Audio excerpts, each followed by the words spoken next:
신명기 30장 15절부터 16절까지의 말씀입니다.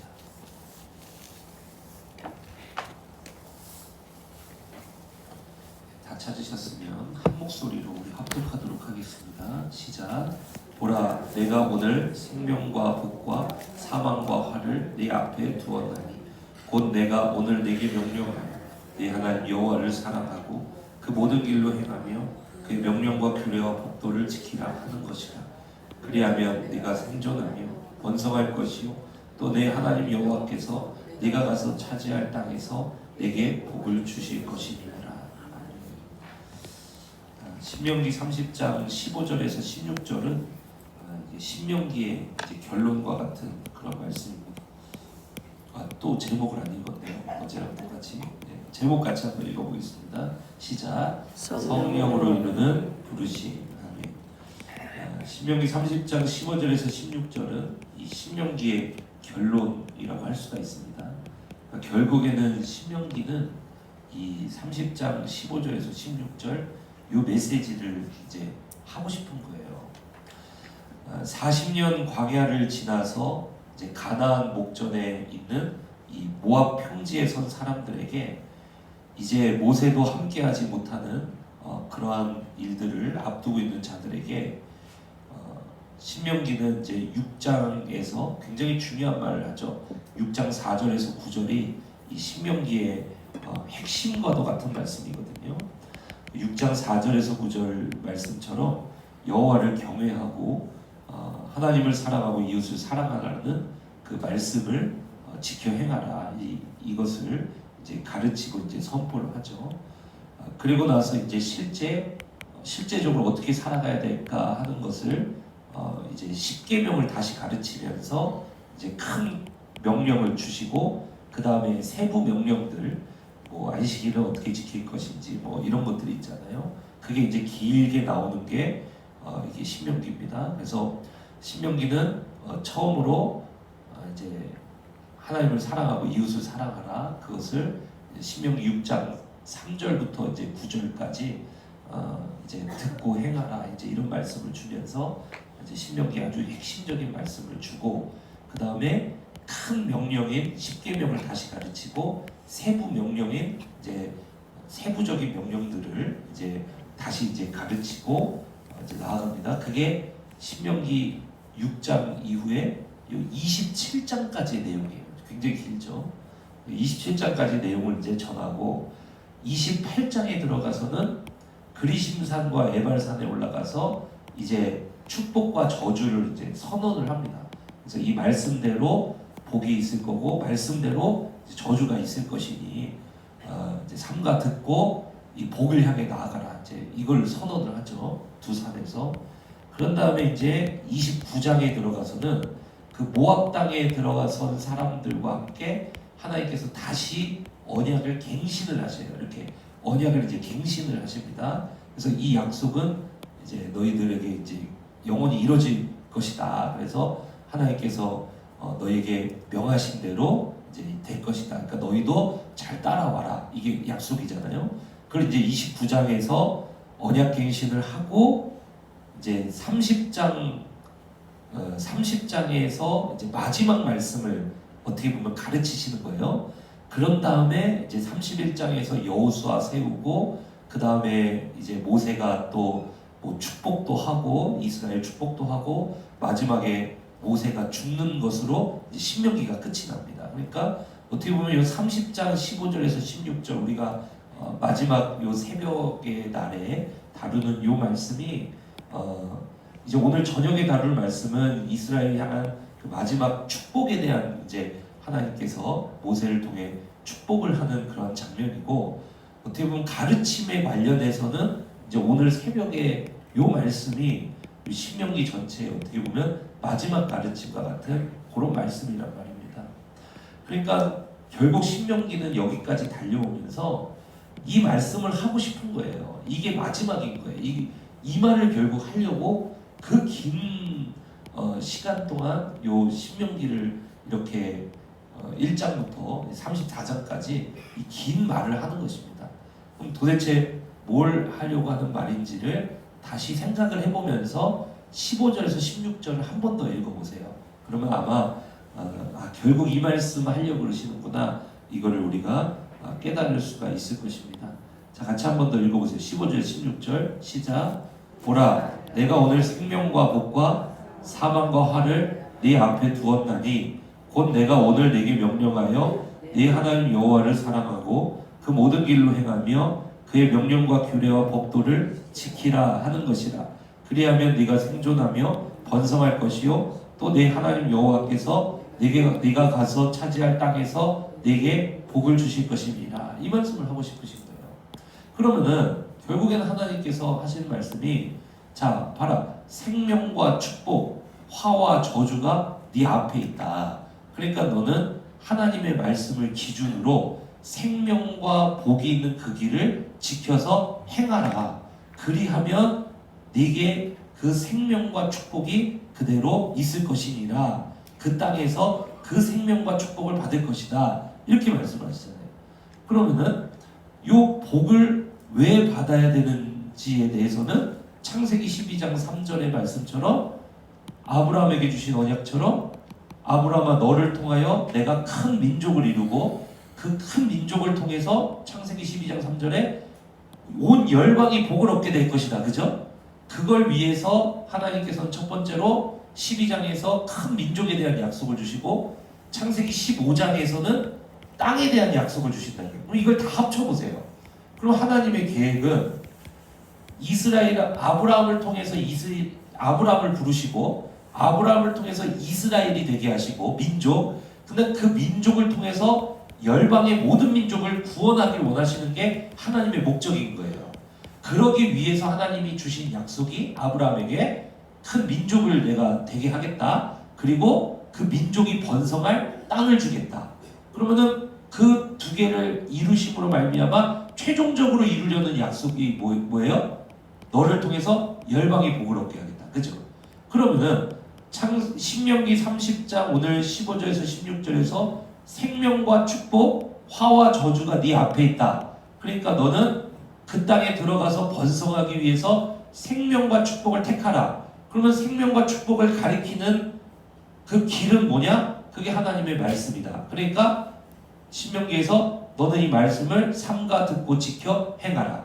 그죠? 이렇게 이제 나온다는 거예요. 그러면은 이스라엘은 이제 들어갈 땅에서 하나님의 말씀을 듣고 지켜 행함으로 말미암아 그 땅에서 뭐를 이룰 수가 있습니까? 번성의 복을 누릴 수가 있는 거예요.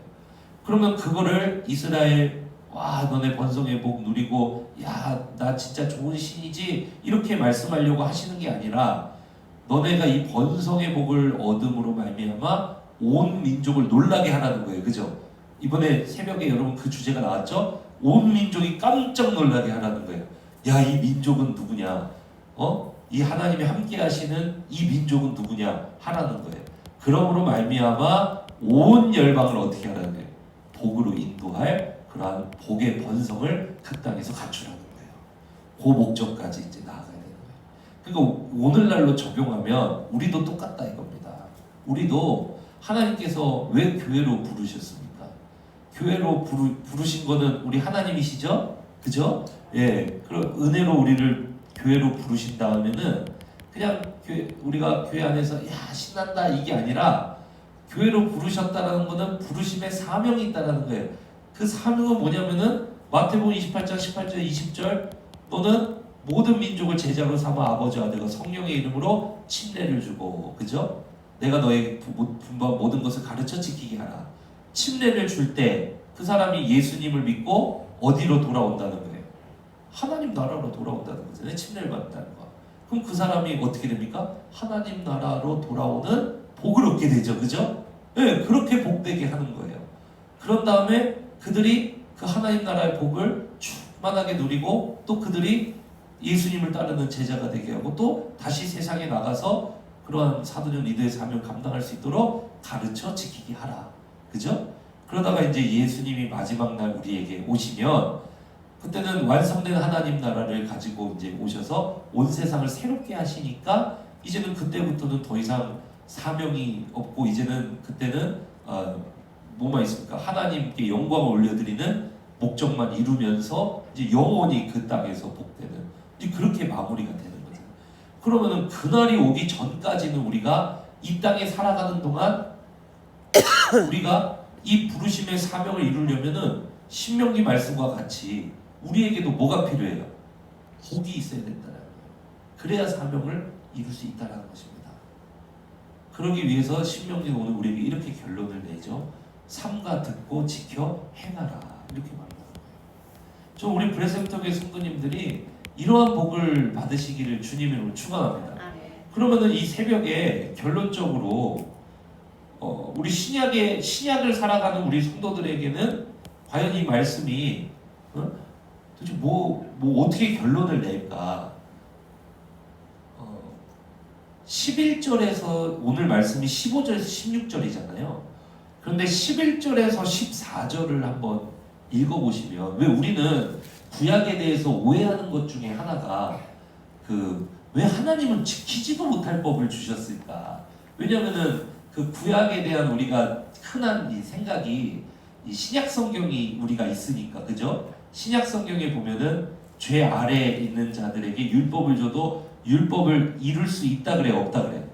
없죠. 그래서 예수님 오셨다 그랬잖아요. 그런데 구약에서 보면은 하나님께서 11절에서 14절을 한번 읽어보시면 이 율법은 어려운 것도 아니고 너희에게 먼 것도 아니다 이렇게 이야기를 해요. 그 한번 읽어보실래요? 11절에서 14절 그 위에 같이 한번 읽어보세요. 시작. 내가 오늘 내게 명령한 이 명령은 내게 어려운 것도 아니요 먼 것도 아니라 하늘에 있는 것이 아니니 내가 이르기를 누가 우리를 위하여 하늘에 올라가 그의 명령을 우리에게로 가지고 와서 우리에게 들려 행하게 하랴 할 것이 아니요 이것이 바다 밖에 있는 것이 아니니 내가 이르기를 누가 우리를 위하여 바다를 건너가서 그의 명령을 우리에게로 가지고 와서 우리에게 들려 행하게 하랴 할 것도 아니라 오직 그 말씀이 내게 매우 가까워서 내 입에 있으며 내 마음에 있은즉 네가 이를 행할 수 있느니라 이렇게 말씀하시잖아요. 그러니까 이 구약의 율법은 이들이 행할 수 없는 말씀이 아니라 행할 수 있는 말씀으로 주시고 실제로 구약에도 보면 율법이 주어지기 전이지만 에녹 같은 인물은 죽음을 보지 않고 하나님이 부르시고 그죠? 그리고 다윗 같은 인물에게도 하나님께서 하나님 마음에 합한 자라 하시고 그죠? 그러니까 구약에 살아가는 모든 사람들이 이 말씀을 지키지 못한 사람들이 대부분이지만 그래도 그런 사람들을 보면은 그죠? 그렇게 말씀을 잘 그래도 따라서 살아가는 물론 100% 완전히 지키지 못해요. 하나님도 그것을 아십니다. 그래서 주신 게 뭐죠? 제사가 있잖아요. 구약에 제사 그죠? 그래서 제사는 말씀을 지키지 못했을 때 드리는 게 제사잖아요. 그러면은 부지 중에 짓는 죄나 이런 것들도 1년에 하루 대속죄일을 주셔서 그 모든 죄를 사는 또 그날을 주셨고 그죠? 그리고 율법은 너희에게 먼 것도 아니고 매우 가까워서 네가 이를 행할 수 있느니라 이렇게 이야기를 하잖아요. 근데 어쨌든 결론적인 이야기지만 이 구약의 백성들은 이 율법을 온전히 지키는데 이것을 잘 따라가는데 물론 부족해서 계속 제사도 드려야 되고 그치지 않는 제사를 계속해서 이들은 드렸어야 했지만 어쨌든 결론적으로 제사도 드리고 이렇게 했지만은 결국에는 이들이 그 땅에서 쫓겨나잖아요. 그죠? 그 땅에서 쫓겨나잖아요. 그러면서 이제 신약이 들어오는 그런 말입니다. 그죠? 여기서부터 이제 너무 중요한 것이 신약을 살아가는 성도들은 똑같이 우리에게도 하나님의 말씀이 주어지고 이 말씀을 지켜 행하라고 말씀 주어지고 그죠? 그런데 구약의 어쨌든 백성들에게는 이 온전한 제사가 없어서 매년 제사를 드려야 되는데 우리에게는 온전한 단번에 제사가 치러졌죠? 예수 그리스도 십자가의 제사. 그리고 구약의 백성들의 이 완악한 마음이 있었지만 우리는 예수 그리스도 안에서 거듭나고 그 다음에 성령을 부어주셔서 우리의 완악한 마음을 제거하고 새 마음을 끼워 넣어주셨잖아요. 그죠? 이게 결정적으로 구약과 신약이 다른 지점이라고 했잖아요. 그러면은 신명기의 결론은 어떻게 나야 되냐면 우리 신약의 백성들에게는 신명기의 결론은 어떻게 나야 되냐면 성령을 따라 여기서부터 시작이 되는 거예요. 성령을 따라 말씀과 기도로 성령을 따라 하나님이 예비하신 축복을 취하라 이거예요. 그런 다음에 그 축복을 통해서 하나님이 부르신 사명을 이루라. 이게 이번 특세의 결론이 돼야 되는 줄로 믿습니다. 여러분 이게 우리 이번 특세의 결론이에요. 결국에는 우리 블레싱 센터교회가 말씀과 기도를 통해서 성령을 따라 살아가지 않으면 이 하나님의 축복의 길을 우리가 걸을 수가 없어요. 결국에는 이들에게 가까운 말씀, 입에 아주 가까운 말씀, 지킬 수 있는 말씀이 주어져도 구약의 백성들에게는 성령이 간접적으로 그렇게 내리기는 해도 또 특정한 사람들에게 이렇게 하나님의 일을 이루기 위해서 삼손에게도 내리기도 하고 학계에서의 그 하나님의 백성들에게 내리기도 하고 다윗에게 내리기도 하고 이러지만 신약은 아예 여기 살아버리시잖아요. 그죠? 너무 다르잖아요 이게. 그러니까 신약의 하나님의 백성들에게 이 신명기의 결론은 성령을 따라 말씀과 기도로 축복의 길을 걸음으로 말미암아 하나님이 예비하신 하나님 나라 땅의 모든 축복을 취하시라 이거예요. 그런 다음에 이 축복을 가지고 우리가 세상으로 나아가서 여러분 하나님이 부르신 사명을 이루자 이겁니다. 이게 신약의 백성들의 신명기의 결론이에요. 오늘 저녁에 한 번 더 설명합니다. 이 내용을 자세히. 그러면은 여러분 이제 딱 답은 나온 거예요. 여러분 우리 브레센터의 모든 성도님들이 축복 받으셔야 돼요. 아니 축복을 취하셔야 돼요. 그럼 우리는 이미 하나님 나라 땅에 들어와 있어요. 그죠? 우리는 가나안 땅에 이미 들어온 사람들이랑 똑같은 거예요.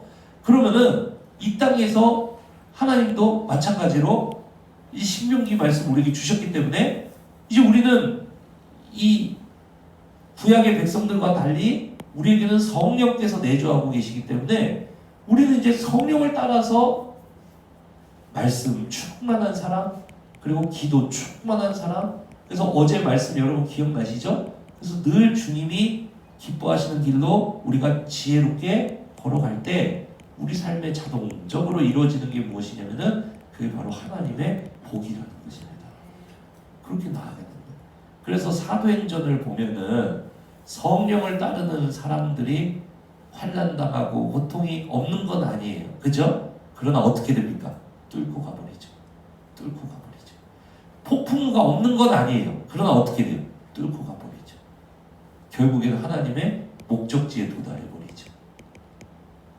늘 배부른 건 아니에요. 그러나 하나님의 공급으로 살죠.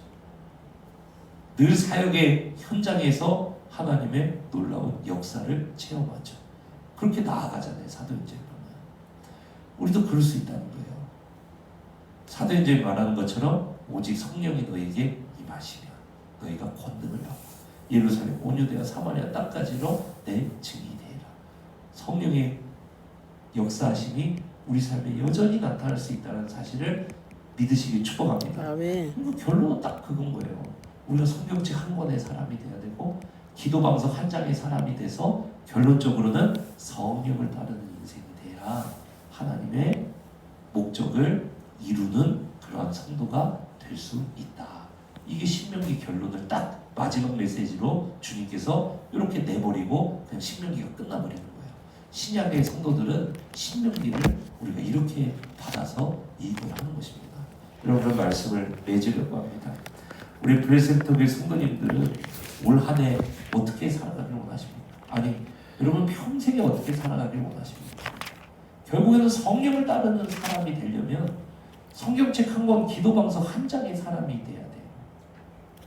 여러분 리더 따르는 인생 이게 아니라 목사 따르는 인생 이게 아니라 성령을 따르는 인생 이렇게까지 나아가야 되는 줄 믿습니다. 아멘. 그래야 그게 종말 준비죠.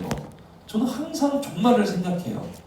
목회자니까 목회자뿐만 아니라 담임 목사니까 당연히 종말에도 끄떡없는 성도를 세워야 제가 칭찬받을 거 아니에요, 하나님께. 그러면 종말에 끄떡없는 성도는 무엇일까? 저는 항상 생각한단 말이에요. 그러면은 종말에는 사람 따라가는 사람 되면 절대 안 된다. 혼자서 충분한 성도가 돼야 된다. 이게 뭐냐?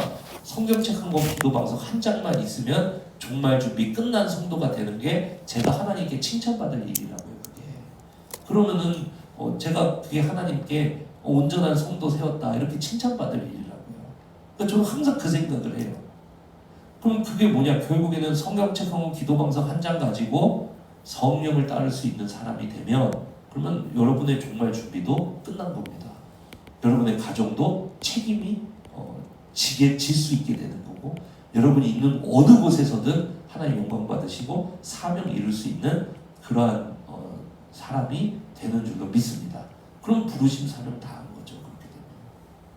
그렇기 때문에 여러분 평생에 내가 성경책 한 권, 기도방송 한 장 들고 성령 따르는 인생이 되겠다. 여러분 이렇게 나아가시기 축복합니다.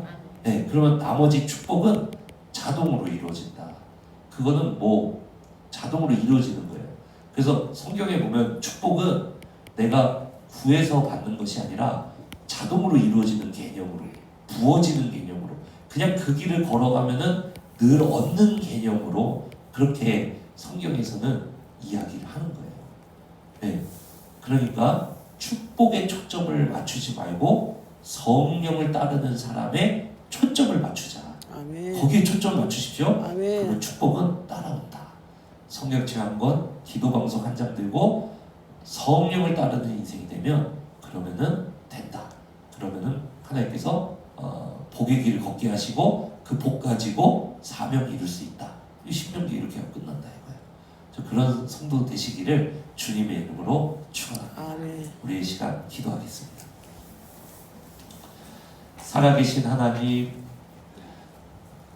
우리에게 지난 특별 새벽기도의 기간 동안에 신명기 말씀을 통해서 우리가 결국 하나님의 말씀 한 권 가지고 기도방송 한 장 가지고 성령을 따르는 그러한 사람, 아버지 그러한 사람이 돼야 한다는 것을 우리에게 결론 내주셨습니다.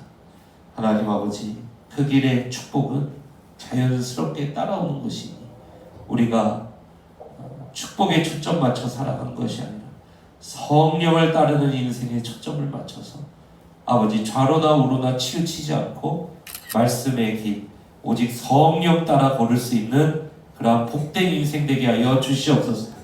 하나님, 그런 자들에게 축복하여 주시옵소서. 충만한 복을 더하여 주시옵소서.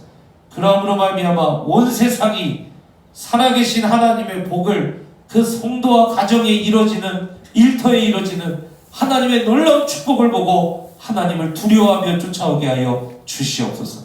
하나님 아버지, 그러한 우리 블레셈터교회 될 수 있도록 주님께서 역사하여 주시옵소서. 우리 블레셈터 교회도 축복하여 주셔서 그러한 성도들 계속해서 세워나갈 수 있도록 우리 블레셈터 교회 아버지 성령 충만한 공동체 될 수 있도록 주님께서 축복하시고 아버지 올 한 해 이 양육을 또 우리가 중심으로 나아갈 때 아버지 우리 블레셈터 교회 온 공동체가 성령을 따르는 공동체로 거듭날 수 있도록 축복하여 주시옵소서. 아버지 앞에 드린 예물 여기 있습니다. 주님이 나의 왕이요 주인입니다. 이 고백으로 주님 앞에 기도 제목 함께 올려드리오니 기도 제목마다 응답하시고 하나님의 살아계신 역사로 갚아 주시옵소서. 아버지, 오늘도 가정으로 돌아가고 일터로 돌아가고 또 세상으로 나아갑니다. 그 모든 곳에서 하나님의 말씀을 중심으로 모든 것을 판단하며 기도로 지혜롭게 구별하며 아버지의 뜻을 따라 행함을 통하여서 오늘도 가정에서 복을 받게 하시고 오늘도 일터에서 복을 받게 하시고 오늘 세상 속에서 복을 받게 하셔서 들어가도 복을 받고 나와도 복을 받는 어디에서나 하나님의 복으로 충만한 그러한 하나님 나라의 귀하고 복된 백성이 되게 하여 주시옵소서. 감사드리며 살아계신 우리 주 예수님 이름으로 기도드립니다. 아멘. 주여 한번 외치고 기도하며 자유롭게 기도하다 돌아갑니다. 주여 청취자 여러분을 위한 특별한 탐구 시작합니다. 오늘은 좀 자료가 특별해요. 저희가 2026년 1월 23일, 그러니까 바로 내일 새벽이죠. 고척동 블레싱센터 교회 신년 특별 새벽 기도회 설교 자료를 미리 좀 입수했습니다. 네, 이게 특정 교회의 설교이긴 한데 하나의 고대 텍스트를 분석하는 그 방식 자체가 아주 흥미롭습니다. 맞아요. 뭐 신학적 배경이 없으셔도 괜찮습니다. 하나의 텍스트를 어떻게 구조적으로 파고들어서 오늘날의 메시지로 만드는지 그 과정을 저희와 함께 따라가 보시면 될 것 같아요. 오늘 우리가 분석할 핵심 본문은 구약성경 신명기, 그중에서도 30장 15절에서 16절, 딱 두 구절이에요. 네. 보라, 내가 오늘 생명과 복과 사망과 화를 네 앞에 두었나니. 이렇게 시작하죠. 근데 이 설교의 주장이 아주 대단합니다. 어떤 주장인가요? 이 짧은 두 구절이 무려 34장짜리 신명기 전체의 최종 결론이라는 거예요. 와, 그 방대한 책의 모든 내용이 이 두 문장에 다 담겨 있다는 거군요. 바로 그겁니다. 무슨 교향곡의 마지막 화음처럼요. 그럼 오늘 우리의 임무는 명확해졌네요. 과연 이 주장이 타당한지, 이 설교가 제시하는 근거들을 하나하나 따라가 보면서 신명기라는 책의 큰 그림을 한번 이해해 보는 것. 좋습니다. 그럼 먼저 그 핵심 주장부터 살펴볼까요? 왜 신명기 30장 15, 16절이 책 전체의 결론인가? 네, 바로 그 지점부터 시작하죠. 아니, 보통 결론은 책 맨 끝에 나오잖아요. 근데 34장짜리 책의 결론이 왜 30장에 있다는 걸까요? 아주 좋은 질문입니다. 여기서 말하는 결론은 시간 순서상의 끝이 아니라 뭐랄까 메시지의 완결이라는 의미죠. 아, 메시지의 정점. 네, 이 설교는 신명기 전체를 하나의 잘 짜인 논문이나 혹은 거대한 연설처럼 분석을 하더라고요. 그 구조를 따라가 보면 왜 30장이 정점인지가 딱 보입니다. 구조요? 모든 것의 시작은 신명기 6장입니다. 거기서 네 마음을 다하고 뜻을 다하고 힘을 다하여 네 하나님 여호와를 사랑하라. 신명기 전체를 꿰뚫는 대주제가 선포되거든요. 아하, 그러니까 하나님 사랑. 이게 모든 가르침의 대전제 혹은 뭐 이정표 같은 역할을 하는 거군요. 정확합니다. 그 대전제를 딱 선포한 다음에 6장 후반부터 무려 27장까지 아주 긴 분량에 걸쳐서 그 사랑을 어떻게 실천할 거냐, 그 구체적인 방법들이 나옵니다. 아, 방법론. 네, 우리가 잘 아는 10계명부터 시작해서 뭐 사회법, 종교법까지 엄청 상세하죠. 설교에서는 이 부분을 사랑의 실행 매뉴얼이라고 표현하더라고요. 실행 매뉴얼. 표현이 재밌네요. 그만큼 디테일이 중요하다는 뜻이겠죠? 그렇습니다. 그러고 나서 28장에 이르면 아주 극적인 장면이 펼쳐져요. 어떤 장면이죠? 이스라엘 백성을 그리심산과 에발산 두 산 앞에 딱 세워놓고 한쪽에서는 축복을, 다른 한쪽에서는 저주를 선포하게 합니다. 아, 이 매뉴얼대로 살면 어떤 결과가 오고 그렇지 않으면 어떤 결과가 오는지 거의 뭐 시청과 교육을 하는 거죠. 와, 정말 강렬한 방식이네요. 머릿속에 그림이 그려지는 것 같아요. 그리고 이어서 29장에서는 하나님께서 모압 평지에서 백성들과 맺었던 언약, 즉 언약을 다시 한번 확인하고 갱신합니다. 우리가 이런 약속 사이에 있다는 걸 재확인시키는 거죠. 아, 다시 한번 상기시켜주는 거군요. 네. 그리고 마침내 30장에 이르러서 이 모든 서론과 본론을 집약해서 최종 권고를 하는 겁니다. 자, 내가 서론에서 사랑을 말했고 본론에서 그 방법을 알려줬고 그 결과까지 다 보여줬다. 이제 너희 앞에 생명과 복, 사망과 화가 있으니 생명을 택하라. 아, 그런 흐름으로 보면 왜 30장 15, 16절이 메시지의 정점이자 최종 결론인지 분명해지네요. 알겠습니다. 신명기의 구조가 결국 생명과 복이라는 선택지로 이어진다는 건 이해가 됐어요. 근데 문득 이런 근본적인 질문이 드네요. 네. 왜 이렇게까지 복을 강조하는 걸까요? 그냥 이스라엘 민족이 잘 먹고 잘 살게 해주겠다. 그 약속을 넘어서는 더 큰 그림이 있었던 건가요? 바로 그 지점. 그 지점이 이 설교 분석의 깊이를 더해주는 부분입니다. 설교는 그 답을 찾으려고 시간을 훨씬 거슬러 올라가요. 신명기보다 훨씬 앞선 책, 창세기로 갑니다. 창세기로요? 네. 모든 이야기의 시작점인 아브라함에게 주셨던 약속과 이걸 연결하는 거죠. 아브라함의 약속이요? 그게 어떻게 연결되죠? 하나님의 계획이 3단계로 진행된다 이렇게 설명을 해요. 1단계는 창세기 12장에서 시작됩니다.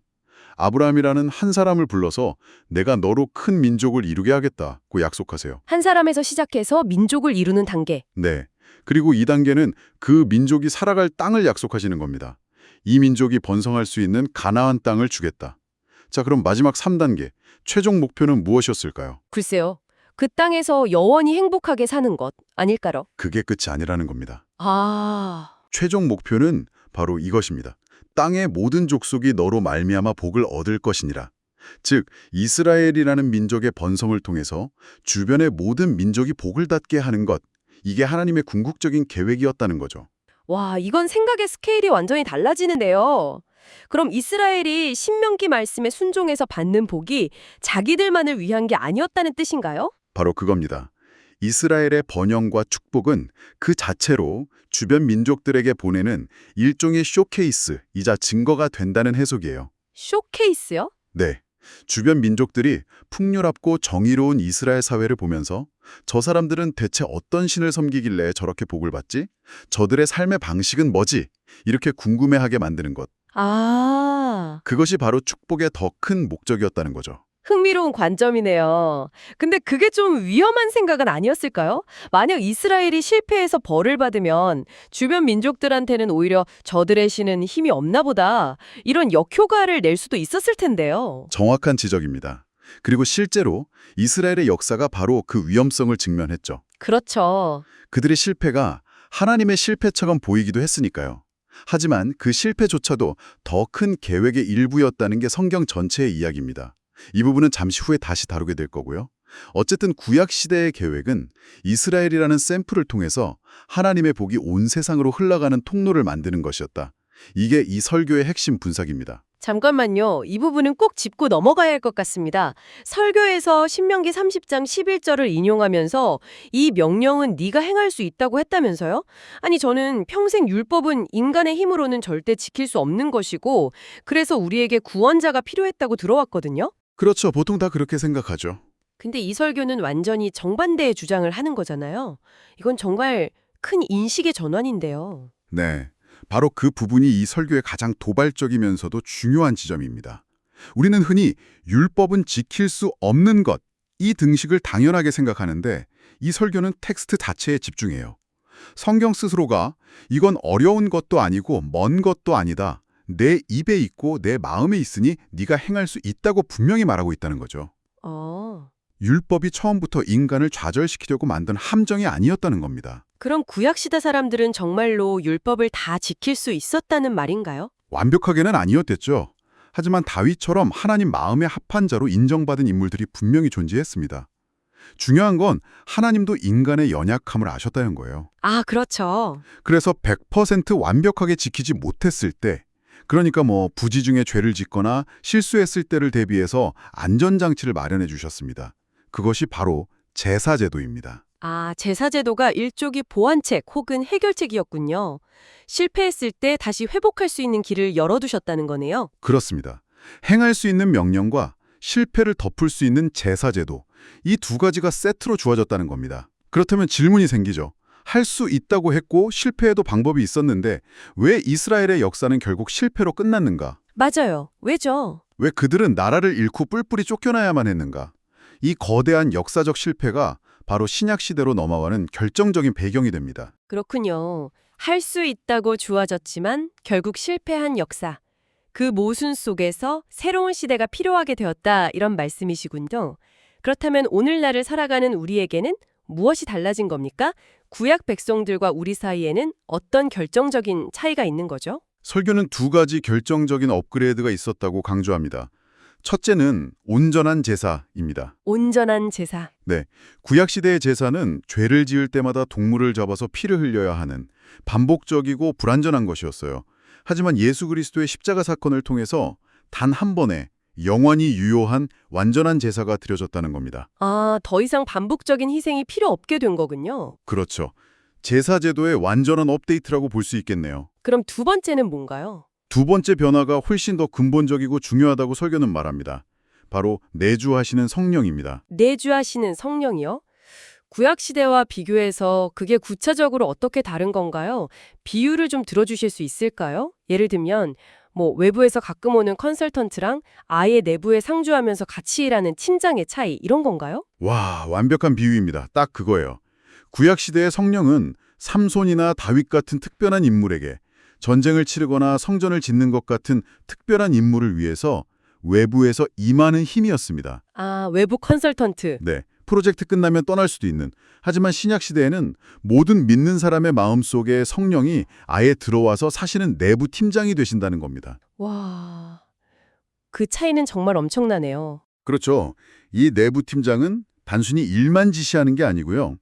우리의 굳고 완악한 마음을 부드러운 새 마음으로 바꿔주시고 율법을 지킬 수 있는 내적인 힘과 동기를 아예 안에서부터 공급해 주신다는 겁니다. 아, 밖에서 주어진 실행 매뉴얼을 끙끙대며 지키는 수준이 아니라 안에서부터 우러나오는 마음으로 기쁘게 따를 수 있도록 시스템 자체가 바뀐 거죠. 자, 그럼 이 모든 분석이 우리 청취자분들 삶에 어떻게 적용될 수 있을지 한번 정리해 보겠습니다. 구약 백성을 향한 신명기의 결론이 율법을 지켜 복을 받으라였다면 이 모든 업그레이드를 경험한 오늘 우리를 위한 결론은 무엇이라고 할 수 있을까요? 설교는 아주 명쾌하게 새로운 결론을 제시합니다. 바로 성령을 따라 말씀과 기도로 하나님이 예비하신 복을 취하고 그 복을 가지고 사명을 이루라는 것입니다. 아, 핵심이 외적인 율법 준수에서 내적인 성령의 인도하심을 따르는 것으로 완전히 전환된 거죠. 이게 오늘 분석의 가장 중요한 반전 같네요. 지금까지는 복을 얻기 위해 무엇을 해야 하는가 이 이야기였다면 이 설교는 그 방정식을 완전히 뒤집어서 어떻게 살면 복이 저절로 따라오는가 이걸 이야기하는 거군요. 정확합니다. 그 개념을 아주 인상적인 이미지로 표현하는데요. 바로 성경책 한 권과 기도방석 한 장의 사람이 되라는 겁니다. 성경책 한 권과 기도방석 한 장의 사람. 처음 들으면 좀 막연하게 느껴지는데요. 이게 구체적으로 어떤 의미인가요? 어떤 유명한 목사나 존경받는 리더 혹은 특정 시스템에 의존하는 신앙이 아니라는 거죠. 성경 말씀과 기도를 통해서 성령과 직접 소통하며 그 인도하심을 따라갈 수 있는 독립적인 신앙인이 되어야 한다는 뜻입니다. 아, 독립적인 신앙인. 네, 내 삶의 모든 문제와 방향을 결정할 때 다른 누군가의 해석을 거치지 않고 직접 성경과 기도를 통해 답을 찾을 수 있는 사람이 되라는 겁니다. 여기서 정말 중요한 포인트가 나오는 것 같습니다. 설교에서는 축복을 직접적으로 추구하는 게 아니라고 강조하죠. 네, 그 부분이 핵심입니다. 성령을 따르는 삶을 살 때 축복은 내가 쫓아가서 쟁취하는 게 아니라 자동으로 따라오는 것이라고 설명합니다. 자동으로 따라온다. 이 표현이 아주 강렬하죠. 많은 사람들이 신앙생활을 하면서 복을 받기 위해 애쓰고 기도하고 헌신하잖아요. 근데 이 설교는 그 순서를 바꾸라는 거예요. 아, 그러니까 초점을 복을 받는 것에 맞추는 게 아니라 성령을 따르는 삶, 그 자체에 맞추라는 거군요. 그러면 복은 자연스러운 결과물로 주어진다는 거고요. 맞습니다. 예를 들어서 사도행전에 나오는 인물들의 삶을 한번 보세요.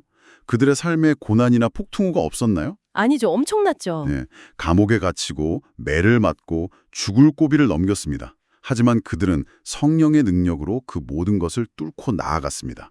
그들 삶의 목표는 평안이나 번영이 아니라 성령의 뜻을 이루는 것이었고 그 과정에서 필요한 모든 공급과 보호와 능력이 복으로서 따라왔다는 겁니다. 아, 복을 좇는 삶이 아니라 복이 따라오는 삶을 살라는 아주 강력한 메시지죠. 오늘 정말 깊은 이야기를 나눴네요.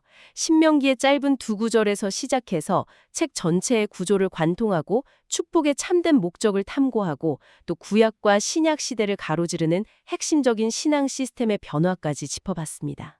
이 모든 여정의 결론은 결국 복을 얻기 위해 애쓰는 삶에서 성령을 따를 때 자연스럽게 주어지는 복을 누리는 삶으로의 전환, 이렇게 정리할 수 있겠네요. 네, 그리고 이 설교는 여기서 한 걸음 더 나아갑니다. 이렇게 성령을 따르는 삶, 즉 성경책 한 권과 기도방석 한 장으로 홀로 설 수 있는 삶이 바로 종말을 준비하는 가장 완전한 자세라고 결론을 내려요.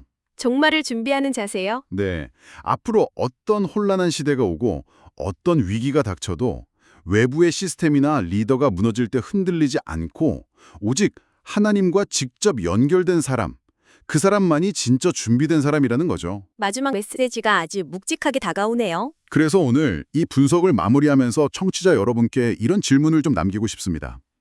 수많은 정보와 유튜브 알고리즘, 그리고 영향력 있는 사람들이 끊임없이 우리의 생각과 방향에 영향을 미치는 이 시대에 그 모든 것을 잠시 내려놓고 오직 아주 오래된 책 한 권과 나만의 조용한 기도 시간만을 내 삶의 궁극적인 안내자로 삼는다는 것은 과연 어떤 모습일까요? 그리고 그렇게 살 때 내 삶에는 무엇이 자동으로 따라오게 될까요? 한번 깊이 생각해 보실 만한 질문인 것 같습니다. 신명기 하면 뭔가 길고 복잡한 율법들 먼저 떠오르시죠. 그런데요, 이 방대한 책 전체를 꿰뚫는 잔 하나에 정말 강력한 결론이 있다면 어떨까요? 오늘 바로 그 핵심 메시지를 함께 파헤쳐 보겠습니다. 자, 이게 바로 모세의 마지막 말입니다. 와, 이게 그냥 좋은 조언 정도가 아니에요. 한 민족 전체의 운명을 바로 눈앞에 두고 던지는 말 그대로 미래를 결정지을 궁극적인 선택이었던 거죠. 생명이냐 아니면 사망이냐. 다른 길은 없었습니다. 근데 이 선택이 왜 이렇게까지 중요했을까요? 그건 바로 이 구절이 신명기라는 기나긴 이야기에 대미를 장식하는 클라이맥스이기 때문이에요.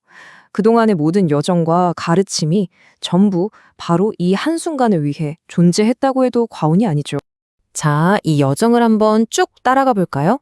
모든 건 6장의 핵심 명령, 바로 하나님을 사랑하라에서 시작돼요. 그리고 7장부터 무려 27장까지 그 사랑을 구체적으로 어떻게 살아낼지에 대한 세세한 율법들이 쫙 이어집니다. 그러다 28장에 딱 이르면 그 결과, 즉 축복과 저주가 제시되죠. 이 모든 흐름이 결국 어딜 향하고 있을까요? 네, 바로 30장의 최종 선택, 생명이냐 죽음이냐, 그 갈림길로 우리를 이끌고 있는 겁니다. 메시지는 정말 명확했어요. 약속의 땅을 코앞에 둔 그들에게 주어진 길은 딱 하나였던 거죠. 하나님의 길, 그러니까 그분의 가치와 법도를 따르면 생명과 번영을 얻게 될 거다. 바로 이 약속이었습니다. 자, 그런데 여기서부터 진짜 흥미로워집니다. 이 축복의 약속이 과연 이스라엘 민족, 그들만을 위한 거였을까요? 전혀 아니었어요. 이 약속은요, 훨씬 더 오래된 아주 거대한 약속과 연결되어 있었습니다. 그 뿌리가 놀랍게도 저 창세기에 나오는 아브라함 언약까지 거슬러 올라가요. 그러니까 이스라엘 번영은 그들만의 잔치가 아니었던 거죠. 그건 바로 모든 민족을 축복하겠다는 훨씬 더 거대하고 오래된 하나님의 계획을 이루기 위한 일종의 도구였던 셈입니다. 그렇다면 그 사명이 구체적으로 뭐였을까요? 바로 이거예요. 그들의 번영이 온 세상을 향한 거대한 광고판이 되어야 했던 겁니다. 주변 민족들이 그들을 보고 깜짝 놀라면서 도대체 저들의 신은 누구길래 저럴까? 이런 질문을 던지게 만드는 것. 그게 바로 축복의 진짜 목적이었던 거죠. 자, 바로 이 지점에서 우리는 이야기의 결정적인 전환점을 맞이하게 됩니다. 계획이 이렇게나 명확했는데 대체 뭐가 문제였을까요? 여기서 우리는 옛 시스템과 새로운 시스템의 엄청난 차이를 발견하게 되는 거죠. 많은 분들이 여기서 이런 질문을 던지곤 해요. 아니, 하나님은 애초에 지킬 수도 없는 율법을 주신 건가? 하고 말이죠. 바로 이 질문에 대한 답을 찾아가는 과정에서 우리는 옛 언약과 새 언약의 결정적인 차이를 발견하게 됩니다. 근데 여기서 정말 흥미로운 점은요, 성경이 스스로 아니오라고 답한다는 거예요. 율법이 그들의 입과 마음에 있어서 충분히 행할 수 있었다, 이렇게 말하거든요. 바로 이 사실 때문에 그들이 결국 율법을 지키지 못했다는 점이 더 의미심장해지는 거고 뭔가 더 근본적인 문제가 있음을 보여주는 거죠. 해답은 바로 새 언약에 있었어요. 자, 이 그림의 차이를 한번 보세요. 왼쪽에 있는 옛 언약은요, 인간의 노력으로 무거운 율법을 짊어지고 실패할 때마다 제사를 반복해야 했죠. 하지만 오른쪽의 새 언약은, 이건 완전히 다릅니다. 우리 안에 성령이라는 내적인 힘, 조력자를 주셔서요, 밖에서 억지로 하는 순종이 아니라 안에서부터 우러나오는 자발적인 순종을 가능하게 하신 거예요. 이게 바로 진짜 게임 체인저였습니다. 그렇다면 이 아주 오래전의 선택이 오늘을 사는 우리에게는 과연 어떤 의미가 있을까요? 이 핵심 원리를 이제 우리의 삶에 한번 실질적으로 적용해 보겠습니다. 핵심은 바로 이겁니다. 신명기의 그 오래된 메시지가 오늘날 우리에게는 성령을 따르라는 완전히 새로운 차원의 초대로 다가온다는 거죠. 이제 우리의 과제는 돌판에 새겨진 율법 조항 하나하나 지키려고 애쓰는 게 아니라 우리 안에서 말씀하시는 그 성령의 음성에 귀 기울이는 게 된 겁니다. 자, 그럼 성령을 따른다는 게 구체적으로 뭘까요? 막연하게 들릴 수 있지만 사실은 아주 간단한 관계 맺기예요. 보세요. 첫 번째, 말씀을 통해 그분의 뜻을 듣고요. 두 번째, 기도를 통해 그분께 우리의 마음을 이야기하는 거죠. 그리고 마지막 세 번째, 바로 그 소통을 통해 얻은 인도를 따라 살아가는 순종으로 이어지는 겁니다. 이게 바로 성령님과 동행하는 아주 구체적인 방법이에요. 자, 이제 이 모든 이야기의 최종적이고 가장 핵심적인 결론에 다다랐습니다. 어쩌면 이 결론이 여러분의 관점을 완전히 바꿔놓을지도 모르겠네요. 이 모든 걸 살펴본 지금, 우리의 진짜 초점은 과연 어디에 있어야 할까요? 축복 그 자체가 아니라 성령을 따르는 삶, 바로 거기에 있습니다. 우리는 종종 축복이나 성공, 형통 같은 보상을 쫓아다니잖아요. 하지만 진짜 초점은 거기가 아니라는 거죠. 우리의 목표는 성령을 따르는 삶, 다시 말해 하나님과의 살아있는 관계 그 자체가 되어야 합니다. 이건 정말 엄청난 관점의 전환이에요. 축복은 더 이상 우리가 쫓아가야 할 목표가 아니라 그냥 따라오는 부산몰이 되는 거예요. 성령을 따르는 삶의 자연스러운 결과물이자 하나님께서 여러분 각자의 사명을 이룰 수 있도록 공급해 주시는 자원, 장비 같은 거죠. 그렇다면 이 모든 이야기의 결론은 뭘까요? 바로 이 성경책 한 권, 기도 방석 한 장이라는 아주 단순한 그림에 다 담겨 있습니다. 복잡한 공식 같은 게 아니에요. 말씀을 통해 듣고 기도를 통해 소통하는 그 집중된 관계. 신명기가 수천 년이라는 시간을 건너 우리에게 보여주는 진짜 생명의 길은 바로 이것입니다. 오늘 여러분의 삶에서 이 길은 어떤 모습으로 펼쳐지고 있나요?